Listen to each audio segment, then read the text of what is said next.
Kidnap ಕೇಸ್ನಲ್ಲಿ H D. Revanna ಅವರ ಬಂಧನ ಆಯಿತು. ರೇಪ್ ಮತ್ತು ಲೈಂಗಿಕ ದೌರ್ಜನ್ಯ ಪ್ರಕರಣವನ್ನು ಎದುರಿಸ್ತಾ ಇರುವಂತಹ ಸಂಸದ ಪ್ರಜ್ವಲ್ ರೇವಣ್ಣ ಅವರ ಬಂಧನ ಯಾವಾಗ? ಇದು ಈಗಿರುವಂತಹ ಪ್ರಶ್ನೆ. ಸಂಸದ ಪ್ರಜ್ವಲ್ ರೇವಣ್ಣ ವಿದೇಶಕ್ಕೆ ಪರಾರಿಯಾಗಿರುವಂತಹ ಪ್ರಕರಣಕ್ಕೆ ಸಂಬಂಧಪಟ್ಟಂತೆ ಜೂನ್ 4ರ ತನಕ ಆರೋಪಿ ಪ್ರಜ್ವಲ್ ರೇವಣ್ಣ ವೀಸಾ ವ್ಯಾಲಿಡಿಟಿ ಇದೆ. ಶೆಂಗೆನ್ ವೀಸಾ ಅವಧಿ ಮುಗಿಯುವ ತನಕವೂ ಕೂಡ ಬರಲ್ವಾ ಹಾಗಾದ್ರೆ ಪ್ರಜ್ವಲ್?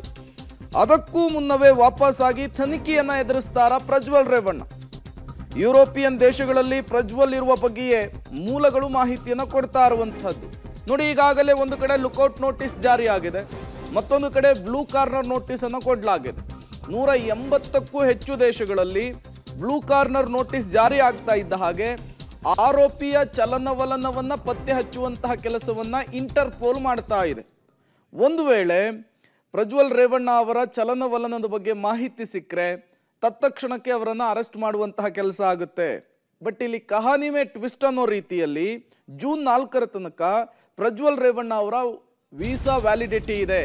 ಹಾಗಾಗಿ ಅಲ್ಲಿಯವರೆಗೂ ಕೂಡ ಅವರು ಕಣ್ತಪ್ಪಿಸ್ಕೊಂಡು ಓಡಾಡಬಹುದು ಅಂತ ಹೇಳಲಾಗ್ತಾ ಇದೆ. ಜರ್ಮನಿಗೆ ಹೋಗಿರುವಂತಹ ಎಂಟ್ರಿ ಪಾಯಿಂಟಿಂಗ್ ಬಗ್ಗೆ ಮಾತ್ರ ಸದ್ಯಕ್ಕೆ ಮಾಹಿತಿ ಇದೆ. ಈಗಾಗಲೇ 197 ದೇಶಗಳಲ್ಲಿ ಪ್ರಜ್ವಲ್ಗೆ ಬ್ಲೂ ಕಾರ್ನರ್ ನೋಟಿಸ್ ಕೊಟ್ಟು ಅಲರ್ಟ್ ಮಾಡಲಾಗಿದೆ.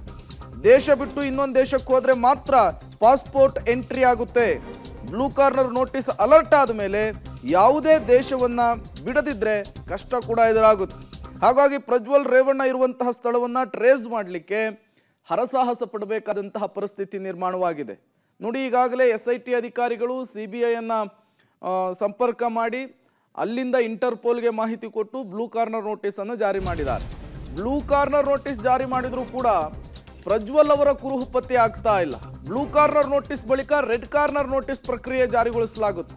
ರೆಡ್ ಕಾರ್ನರ್ ನೋಟಿಸ್ಗೆ ಕೋರ್ಟ್ ಮೂಲಕ ಅನುಮತಿಯನ್ನು ಪಡಿಬೇಕಾಗುತ್ತೆ. ಆ ಪ್ರಕ್ರಿಯೆಗಳಾಗಬೇಕಾದರೆ ಆರೋಪಿಯ ವಿರುದ್ಧ ಚಾರ್ಜ್ ಶೀಟ್ ಅನ್ನು ಹಾಕಬೇಕು. ಹಾಗಾಗಿ ರೆಡ್ ಕಾರ್ನರ್ ನೋಟಿಸ್ ಪ್ರಕ್ರಿಯೆ ವಿಳಂಬವಾಗುವಂತಹ ಸಾಧ್ಯತೆ ಇದೆ. ಅದಕ್ಕಾಗಿ ಬ್ಲೂ ಕಾರ್ನರ್ ನೋಟಿಸ್ ಮೂಲಕವೇ ಟ್ರೇಸ್ ಮಾಡಲಿಕ್ಕೆ ಹರಸಾಹಸ. ಇಲ್ಲ, ಆರೋಪಿ ತಾನಾಗಿಯೇ ಬರುವ ತನಕ ಕಾಯಬೇಕಾದಂತಹ ಪರಿಸ್ಥಿತಿ ಇದೆ. ಹಾಗಾದ್ರೆ SIT ಬೇರೆ ತಂತ್ರದ ಮೂಲಕ ಆರೋಪಿಯ ಸ್ಥಳವನ್ನ ಜಾಲಾಡುವಂತಹ ಸಾಧ್ಯತೆಯನ್ನು ಕೂಡ ಅಲ್ಲಗಳೆಯುವ ಹಾಗಿಲ್ಲ. ನೋಡಿ, ಬ್ಲೂ ಕಾರ್ನರ್ ನೋಟಿಸ್ ಅಂದ್ರೆ ವಿದೇಶದಲ್ಲಿ ತಲೆಮರೆಸಿಕೊಂಡಿರುವಂತಹ ಆರೋಪಿಯ ಚಲನವಲನವನ್ನ ಪತ್ತೆ ಹಚ್ಚುವಂಥದ್ದು. ಈ ರೆಡ್ ಕಾರ್ನರ್ ನೋಟಿಸ್ ಅಂದ್ರೆ ಆ ವ್ಯಕ್ತಿಯನ್ನ ವಶಕ್ಕೆ ಪಡೆಯುವಂತಹ ಕೆಲಸ ಆಗುತ್ತೆ. ಬಟ್ ಅದು ಅರೆಸ್ಟ್ ವಾರೆಂಟ್ ಆಗಿರ್ಲಿಕ್ಕಿಲ್ಲ. ಈ ರೆಡ್ ಕಾರ್ನರ್ ನೋಟಿಸ್ ಅನ್ನ ಜಾರಿ ಮಾಡಬೇಕು ಅಂದ್ರೆ ಕೋರ್ಟ್ನ ಸಲಹೆ ಕೂಡ ಬೇಕಾಗುತ್ತೆ, ಅನುಮತಿ ಕೂಡ ಬೇಕಾಗುತ್ತೆ. ಮತ್ತಷ್ಟು ಡೀಟೇಲ್ಸ್ ಅನ್ನು ಕೊಡ್ತಾರೆ ನಮ್ಮ ಪೊಲಿಟಿಕಲ್ ಬ್ಯೂರೋ ಹೆಡ್ ರವೀಶ್ ದೂರವಾಣಿ ಸಂಪರ್ಕದಲ್ಲಿ ಜಾಯಿನ್ ಆಗಿದ್ದಾರೆ. ರವೀಶ್, ಈಗ ಪ್ರಜ್ವಲ್ ರೇವಣ್ಣ ಅವರ ಬಂಧನದ ವಿಚಾರವೇ ವ್ಯಾಪಕ ಸದ್ದು ಮಾಡ್ತಾ ಇರುವಂಥದ್ದು. ಒಂದು ಕಡೆ ಅವರ ವೀಸಾ ವ್ಯಾಲಿಡಿಟಿ ಮುಗಿಯೋವರೆಗೂ ಕೂಡ ಅವರು ದೇಶಕ್ಕೆ ವಾಪಸ್ ಬರುವಂತಹ ಯಾವುದೇ ಸೂಚನೆಗಳು ಲಕ್ಷಣಗಳು ಕಾಣಿಸ್ತಾ ಇಲ್ಲ. ಹಾಗಾಗಿ ಈಗ SIT ಅಧಿಕಾರಿಗಳ ಮುಂದಿರುವಂತಹ ಆಪ್ಷನ್ಸ್ ಏನು ಅಂತ? ಪ್ರಮುಖವಾಗಿರ್ತಕ್ಕಂಥದ್ದು ಸರ್ಕಾರಕ್ಕೆ ಸಿಕ್ಕಿರ್ತಕ್ಕಂಥ ಮಾಹಿತಿ ಪ್ರಕಾರ ಎಲ್ಲ ಒಂದ್ ಕಡೆ ಜೂನ್ 4ರ ತನಕ ಅವರು ವೀಸಾ ವ್ಯಾಲಿಡಿಟಿ ಇದೆ ಅಂತ ಹೇಳಲಾಗ್ತಾ ಇದೆ. ಅಂದ್ರೆ ಯುರೋಪಿಯನ್ ಕಂಟ್ರಿಗೆ ಹೋಗಿರೋದ್ರಿಂದ ಶೆಂಗೆನ್ ವೀಸಾ ಅವ್ರದ್ದು ವ್ಯಾಲಿಡಿಟಿ ಜೂನ್ 4ರ ತನಕ ಇರೋ ಕಾರಣಕ್ಕೋಸ್ಕರವಾಗಿ ಅವ್ರು ಅಲ್ಲಿ ತನಕ ಬರ್ತಾರ ಅನ್ನೋದ್ರ ಬಗ್ಗೆ ಕೂಡ ಸಾಕಷ್ಟು ಸಂಶಯಗಳು ಇರ್ತಕ್ಕಂಥದ್ದು. ಈ ಹಿನ್ನೆಲೆಯಲ್ಲಿ ಎಲ್ಲೋ ಒಂದ್ ಕಡೆ SITಗೂ ಕೂಡ ಒಂದ್ ರೀತಿಯಲ್ಲಿ ತಲೆನೋವಾಗಿ ಪರಿಣಮಿಸಿದೆ. ಯಾಕೆಂದ್ರೆ ಈಗಾಗಲೇ ಬ್ಲೂ ಕಾರ್ನರ್ ನೋಟಿಸ್ ಅನ್ನ 3-4 ದಿನಗಳ ಹಿಂದೆ ಕೂಡ 197 ದೇಶಗಳಿಗೆ ಸರ್ವ್ ಮಾಡಿದ್ದಾರೆ. ಅಲ್ಲಿ ಎಲ್ಲಾದ್ರೂ ಒಂದ್ ಕಡೆ ಒಂದ್ ಕಂಟ್ರಿಯಿಂದ ಇನ್ನೊಂದು ಕಂಟ್ರಿಗೆ ಒಂದ್ ರೀತಿಯಲ್ಲಿ ಎಕ್ಸಿಟ್ ಎಂಟ್ರಿ ತೆಗೆದುಕೊಂಡಂತ ಸಂದರ್ಭದಲ್ಲಿ ಮಾತ್ರ ಪ್ರಜ್ವಲ್ ರೇವಣ್ಣ ಎಲ್ಲಿರ್ತಾರೆ ಅಂತ ಗೊತ್ತಾಗುತ್ತೆ. ಎಲ್ಲ ಒಂದ್ ಕಡೆ ಬ್ಲೂ ಕಾರ್ನರ್ ನೋಟಿಸ್ ಸರ್ವ್ ಆದ್ಮೇಲೆ ಒಂದೇ ಕಂಟ್ರಿಲಿ ಇದ್ರೆ ಆ ಒಂದು ಅವರ ಚಲನವಲನವನ್ನು ಕೂಡ ಅವರ ಸ್ಥಳವನ್ನು ಟ್ರೇಸ್ ಮಾಡೋದು ಕಷ್ಟ ಆಗ್ತಾ ಇದೆ. ಅದಾದ ಬಳಿಕ ಇಲ್ಲಿ ಯಾರಾದ್ರೂ ಸಂಪರ್ಕ ಮಾಡಿದ್ರೆ ಆ ಒಂದು ಜರ್ಮನಿಯಿಂದ ಅದನ್ನು ಕೂಡ ಒಂದ್ ರೀತಿ ಸರ್ಚ್ ಮಾಡ್ತಾರೆ. ಒಂದ್ ವೇಳೆ ಸಂಪರ್ಕ ಮಾಡದೇ ಒಂದ್ ರೀತಿಯಲ್ಲಿ ಅಜ್ಞಾತವಾಗಿ ಇದ್ರೆ ಖಂಡಿತವಾಗಿ ಕೂಡ ಅವ್ರು ಟ್ರೇಸ್ ಕಷ್ಟ ಆಗುತ್ತೆ.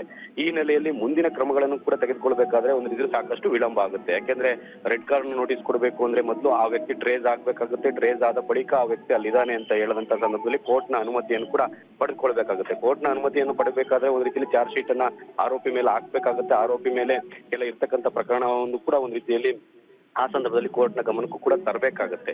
ಈ ಹಿನ್ನೆಲೆಯಲ್ಲಿ ಅದು ವಿಳಂಬ ಆಗುವಂತ ಸಾಧ್ಯತೆ ಕೂಡ ಜಾಸ್ತಿ ಇದೆ. ಹಾಗಾಗಿ ಪ್ರಜ್ವಲ್ ರೇವಣ್ಣ ಆ ಒಂದು ವೀಸಾ ಅವಧಿ ಮುಗಿಯೋದ್ರೊಳಗಡೆನೆ ಒಂದ್ ರೀತಿಯಲ್ಲಿ ವಾಪಸ್ ಬರ್ತಾರೋ ಅಥವಾ ಅಲ್ಲಿ ತನಕ ಕೂಡ ಅಲ್ಲೇ ಇರ್ತಾರೋ ಅದ್ರ ಬಗ್ಗೆ ಕೂಡ ಸಾಕಷ್ಟು ಅನುಮಾನಗಳು ಮೂಡ್ತಾ ಇರ್ತಕ್ಕಂಥದ್ದು. ಈ ಹಿನ್ನೆಲೆಯಲ್ಲಿ ಒಂದ್ ರೀತಿಯಲ್ಲಿ SITಗೂ ಕೂಡ ತಲೆನೋವಾಗಿ ಪರಿಣಮಿಸಿದೆ. ಹಾಗಾಗಿ ಬೇರೆ ಬೇರೆ ರೀತಿಯ ತಂತ್ರಗಳ ಮೂಲಕ ಏನಾದ್ರೂ ಜಾಲಾಡ್ತಾರೆ ಏನೋ ಅಂತ ಕಾದ್ ನೋಡ್ಬೇಕಾಗುತ್ತೆ.